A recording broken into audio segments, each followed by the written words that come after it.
نعرفش كوالكوم دايما بنصفها بالحاجات دي. احنا كوالكوم شركه من ضمن الكونتكست في مصر ليها مرجعيه لاسلكيه. احنا واحده من الفورتشن 500 كومبانيز. بقالنا 25 سنه شغالين في الوايرلس تكنولوجيز. وي ار ديفلوبينج وايرلس تكنولوجيز بشكل خاص. هدفنا في الوقت الحالي هو ان احنا نخلي الوايرلس كوميونيكيشن مور بيرسوناليزد، بمعنى ان هي شخصيه بشكل اكتر، كل واحد يقدر يعمل بيرسوناليزيشن على الديفايس اللي معاه بشكل اكتر، افوردبل، متاحه لاكبر عدد ممكن على مختلف مستويات الدخل. وزي ما تشوفوا في البرزنتيشن بعد كده بتكلم بشكل مركز قوي على السمارت فونز بشكل خاص وعلى دخول الانترنت بشكل عام. accessible to people everywhere من ناحيه الكفرج بتاعها، ان هي تبقى موجوده على مستوى العالم، مش بس طبعا في مصر. فبنشتغل مع كل البارتنرز بتوعنا في الحته دي. كوالكوم واحده من الشركات اللي احنا بنسميها فابلس كومبانيز، بمعنى ان احنا ما عندناش فاكتوري، احنا وي دو نوت مانيفاكتشر اي حاجه. ما بنصنعش الشيب سيت بتاعتنا مثلا، احنا بنعمل الديزاين، وي ار ديفلوبينج، بنطور الحلول والسولوشنز للوايرلس. واحنا كلاسيفايد من الحته دي از نمبر 1 وايرلس كومباني على مستوى العالم.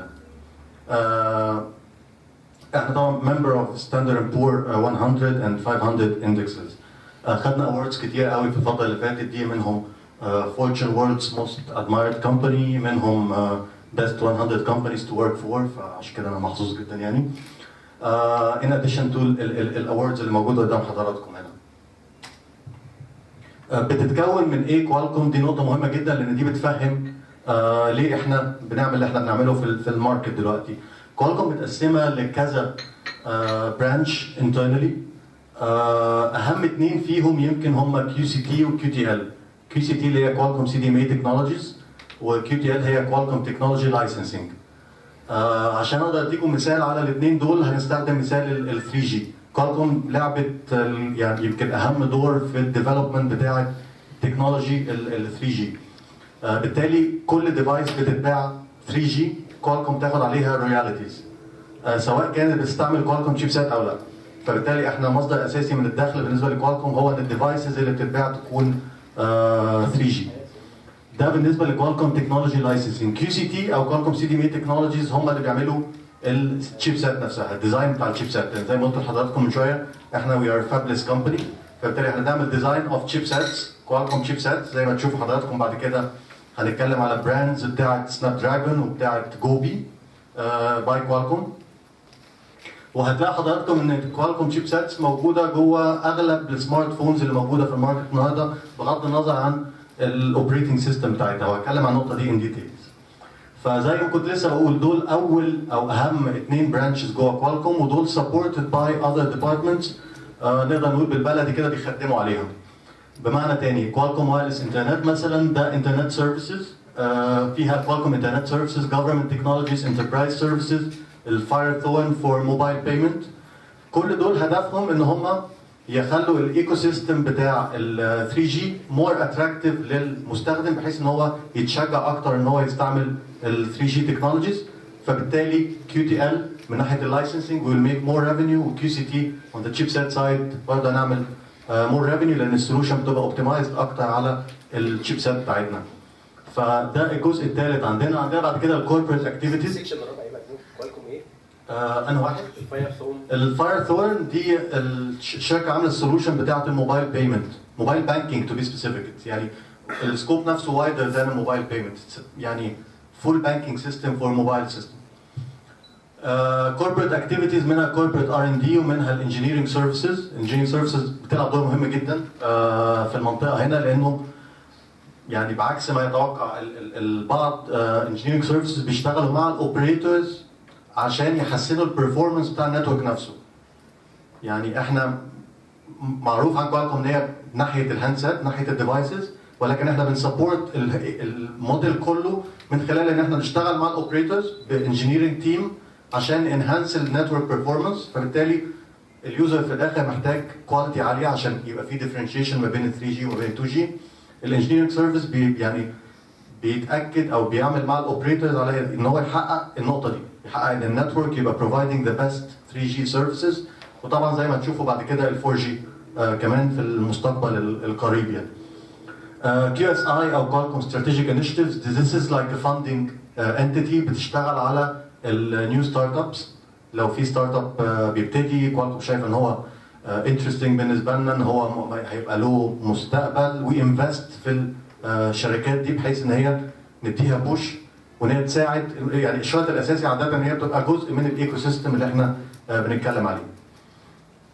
other businesses هنا حاطط اكزامبل واحد منهم اللي هو الميمز او اللي بننتج بيه الميراسول. ميراسول is a new technology, is a يعني brand new technology تماما invented from A to Z by Qualcomm. وهي تكنولوجي مستخدمه عشان السكرينز. It's a very low consumption, low power consumption screen. حاليا يعني انتج منها recently الاي ريدر، واحد من الاي ريدرز. وهي اوبتمايزد ان هي تشتغل في اغلب الكونديشنز، يعني لو انت في الشمس you still can read بشكل efficient جدا وباور كونسامشن قليله جدا. فدي واحده من الحاجات اللي كوالكوم بتنفست فيها في الفتره دي. ده احسن من ال LCD حضرتك؟ احسن من ال LCD، وهي بس التكنولوجيا نفسها لسه جديده زي ما بقول لحضرتك، لان هي تعتبر اختراع جديد خالص. واحنا we just started a factory في تايوان عشان يصنع الميراسول ديسبلاي. كوالكوم CDMA تكنولوجيز، او افكركم تاني ده الجزء اللي بيعمل الشيب سيتس. حاليا اتس باورنج ليدنج ديفايسز من اغلب السبلايرز زي ما قلت لكم، سواء ودي نقطه مهمه جدا هنتكلم عليها ان ديتيلز بعد كده، سواء كانت 3G او 4G او مالتي مود. المالتي مود هيلعب دور مهم جدا سبيشالي في الريجن بتاعتنا هنا، وبشكل عام حتى على مستوى العالم، لانه السيناريو اللي هيحصل ان ال 4G will not be implemented without 3G. ال 4G هيبقى implemented او ال LTE بمعنى ادق فوق ال LTE او كطبقه ثانيه، لاير ثانيه فوق ال 3G. وبالتالي اليوزر اتليست في المرحله الاولى هيبقى محتاج دايما يبقى معاه ديفايس بتسبورت 3G و 4G، عشان لما يخرج من الكفرج بتاع ال 4G هيعمل هاند اوفر على ال 3G. وعشان اوضح لحضراتكم النقطه دي، ده بالظبط اللي حصل ما بين ال 2G وال 3G، GSM و 3G. في الفتره اللي كانت 3G لسه مش كفرنج المناطق كلها، اول ما بتخرج من 3G بتنقل على ايدج، على GPS، على GSM، فكان لازم برضه يبقى في مالتي مود. نفس الموديل ده هيتعاد تاني في ال 3G 4G. وكوالكوم از ليدنج ال LTE والمالتي مود شيب سيتس از ويل. استراتيجية طموحة تتبناها شركة كوالكوم داخل السوق المصري بتؤكد التزامها تجاه هذا السوق وتنميته، وتوجد هذه الاستراتيجية بافتتاح مكتبها في القاهرة خلال الأيام الماضية. باشمهندس محب رمسيس معانا النهاردة يكلمنا عن استراتيجية كوالكوم داخل السوق المصري وافتتاح المكتب ليها. ده تعبير عن ايه يا فندم؟ ده الحقيقه تعبير عن ثقه مصر في السوق المصري والكوميتمنت بتاعتنا، الالتزام بتاعنا بالسوق. الارقام كلها اللي شايفينها لو خدنا مثال الارقام اللي اعلنتها وزاره الاتصالات مؤخرا، من وصول نسبه التشبع في السوق المصري ل 112%، عدد اللي بيستخدموا موبايل انترنت في مصر اللي وصل لاكثر من 10 و71% مليون مشترك، اضافه للي بيستخدموا USB مودمز. الجروث نفسه، النمو في السوق في عدد مستخدمين لل 3G وللسمارت فونز، اليو اس بي مودمز، كل ده بيثبت ان مصر سوق واعد جدا، ومكان في ريسورسز كتير، في ناس كتير قوي مؤهله، سواء في الابلكيشنز ديفلوبرز، سواء في كذا حاجه من مجال التكنولوجي، هتقدر تساعدنا ان احنا نتوسع او نسبورت الشغل بتاعنا في شمال افريقيا. السنة دي بيشهد فعاليات معرض ومؤتمر كايرو اي سي تي مشاركة كوالكوم لأول مرة داخل المعرض. حضرتك تكلمنا عن هذه المشاركة والهدف منها واستراتيجيتكم خلال المعرض. الحقيقة كوالكوم بتسبونسر السنة دي المعرض كايرو اي سي تي كجزء من فعاليات بداية مكتب مصر. بنسبونسر الفي اي بي لاونج والتليكوم سامت، وده بيثبت او يعني ماشي في نفس الاطار اللي احنا كنت لسه بتكلم فيه دلوقتي، ان هو كوميتمنت للسوق المصري، تاكيد على التزام للسوق المصري. كايرو اي سي تي كمعرض مهم جدا هو يمثل مصر في مجال تكنولوجيا الاتصالات، ومهم جدا ان احنا يبقى عندنا حدث زي ده. وكوالكوم شايفه انه لازم تكون تقدم اي مساعدة ممكنة أو أي دعم ممكن بمعنى أدق، لأن الإيفنت اللي بتمثل مصر في مجال الاتصالات تكون ناجحة. منحنى جديد بتاخذه شركه كوالكوم في استراتيجيه داخل السوق المصري، وهي عمل براندنج يعني برودكتس بتاعتها داخل قطاع الموبايلات، وان المستهلك بيكون على علم كامل بالمنتج الفعلي للبروسيسور بتاعه. حضرتك تكلمنا عن هدف من هذه الاستراتيجيه الجديده، المنحنى الجديد. هو الحقيقه في الفتره اللي فاتت دي احنا شفنا انه التليفون بيتحول اكتر لكمبيوتنج ديفايس، بيتحول اكتر او اشبه لكمبيوتر، وطالما التليفون بيتحول لكمبيوتر يبقى البروسيسور بيلعب دور مهم جدا في الحاجه دي.